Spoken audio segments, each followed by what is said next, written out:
Туған күн барлық адамзат үшін ең маңызды күн.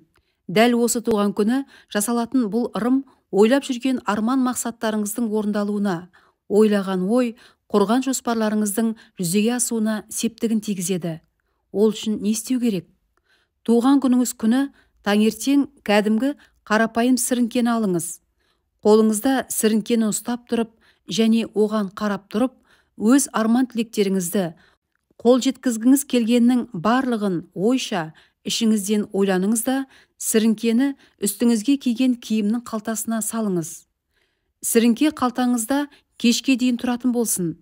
Ал кешке ұйықтар алдында сіріңкені қалтаңыздан алып, сіріңкеге қарап тұрып, арман тілектеріңізді қайтадан айтып шығыңыз. Содан соң сіріңкенің бір шырпысын алып жағыңыз.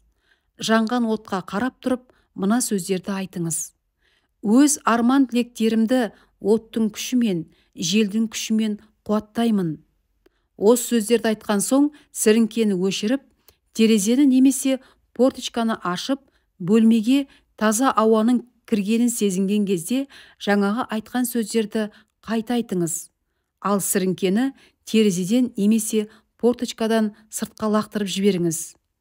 Бұл ырымды әр туған күніңіз сайын жасасаңыз, жолыңыз ашылып, қалауыңызға тез қол жеткізуіңізге ықпалын тигізеді.